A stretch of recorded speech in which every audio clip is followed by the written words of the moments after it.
Hello everyone and welcome back to another video with On Point Politics, your number one stop for all things polling and election analysis in the United States. And today we're going to be looking at the latest Rasmussen national poll and seeing what map that would produce. Make sure to go ahead and hit the like button and to subscribe if you want more content just like this. Make sure to turn on your bell notifications so you don't miss another video, and comment down below to help us out with the algorithm. And so, to look at this map now, guys, we're going to be looking at the latest crosstabs. Donald Trump leads by 2 points against Kamala Harris. He leads with male voters by 7 points. Kamala Harris only leads with females by 3 points. He's actually leading 18 to 39-year-olds. He's up with 40 to 64-year-olds, and he's tied with 65 plus. He's up about roughly 6 points, give or take, or actually, that's actually about 5 points with white voters. He's down with black voters by around 38 points, which is a groundbreaking margin. Hispanics, he's actually up by 7 points. He's up by like 40 something points, which is a crazy margin to be up by with that group. And you can see that Donald Trump wins independents by roughly 9 points in this poll. We also see that college educated, voters kind of break for Harris, but not by the amount that she would want. They usually break for Donald Trump by way bigger margins. Funny enough, the group that attended college but did not complete actually broke for Trump the most, which is pretty interesting. That may be because of the economy maybe not being so well, and a lot of those people may have not been able to finish school, and so that might be a result of that, believe it or not. Looking at the employment rates, funny enough, we actually see here the biggest group support for Donald Trump is actually the private sector, which is pretty fascinating to see. We also look at the administration, and we see people who somewhat disapprove or strongly disapprove of Biden are breaking towards Trump pretty heavily. And even with people who somewhat approve of Biden's job performance, he's still getting about 13% of that. And people who are not sure Donald Trump is breaking, they basically break in Donald Trump's favor. And we see here people who think that it's on the right track are voting for Kamala Harris. People on the wrong track of the nation are voting for Donald Trump. And the wrong track makes up more of the electorate, by the way. And people who are not sure are actually breaking for Kamala more, which is kind of interesting. So, looking at all this demographics, we essentially plugged it in to the 538 modeling like we always do. And we're going to be going over what the map is today. Biden won the popular vote by 4.5 points in the last election. And we're going to be seeing what it looks like right now. So essentially, for all of the safe Republican states in this video, we have the following: Utah, Idaho, Montana, Wyoming, the Dakotas, Alaska, as well as Nebraska, except the 2nd Congressional District, Kansas, Oklahoma, Missouri, Arkansas, Louisiana, Mississippi, Alabama, Tennessee, Kentucky, Indiana, West Virginia, as well as South Carolina. I believe that should actually be it for all of the safe Republican areas. For the safe Democrat areas, we actually have quite a few in this video.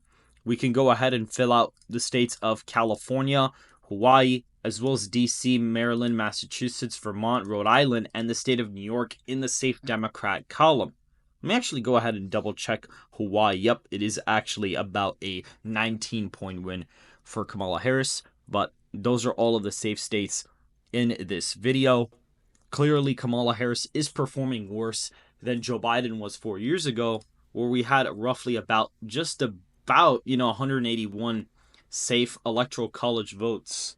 So essentially, that's where he's kind of standing right now. From the previous election, Kamala Harris only has 117, so it is making a little bit of an impact on the electoral college. And since Donald Trump is leading by 2 points, and the average margin for Rasmussen reports was a Biden +4 margin last time, you see about a 6-point shift in favor of Donald Trump. So states that were a little bit above 15 points are clearly going to fall under the 15-point category this time around. Iowa and Ohio are about 13-point wins for Donald Trump, including Maine's 2nd Congressional District. Texas is about a 14-point win for Donald Trump. We can also go over here to the state of Florida, and we see about a 10-point win for the former president as well, performing extremely well in the electoral college here. He's winning all these states by pretty decent margins. We can also see that he's winning states like Georgia by about 8 points, Arizona by 7 points. He's winning North Carolina by 8 points, so we can fill all of those in as well in the likely Republican column for Donald Trump.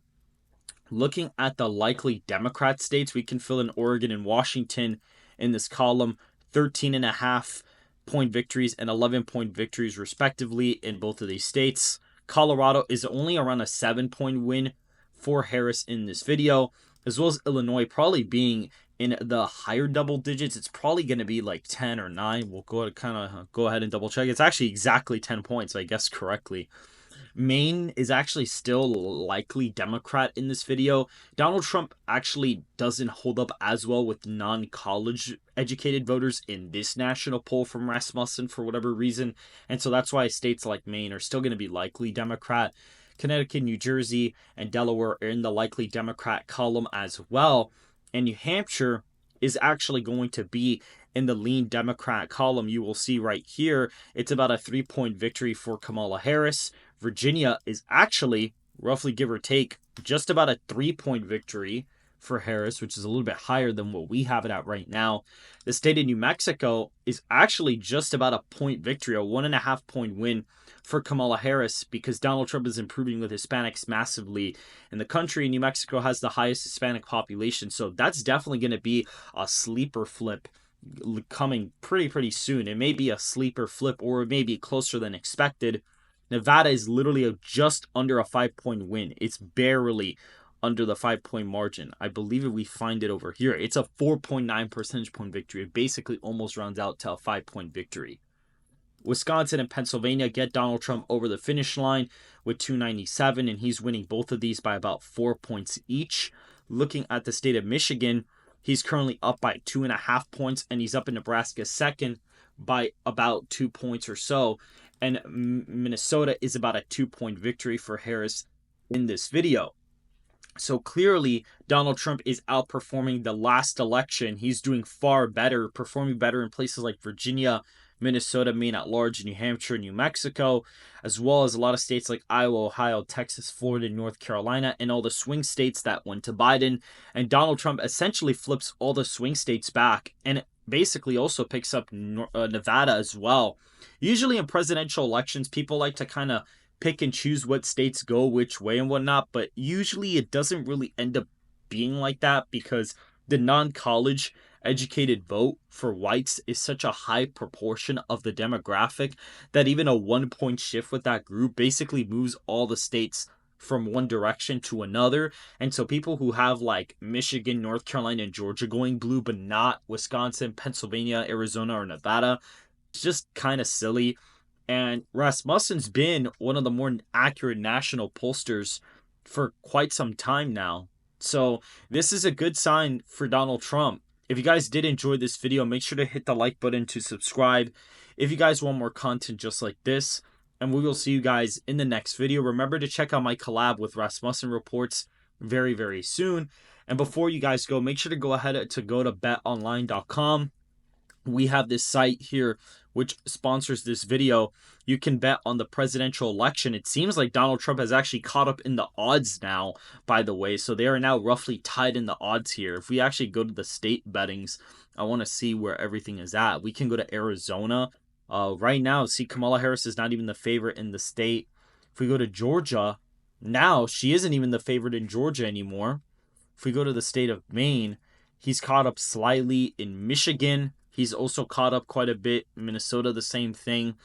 If we go to a state like Nevada, he's also caught up quite a bit too. And going to a state like Pennsylvania, they're roughly about tied here now. That wasn't even the case before. And in Wisconsin, he's catching up too. You can also vote on the House of Representatives level, and you can also basically bet on the Senate margins as well.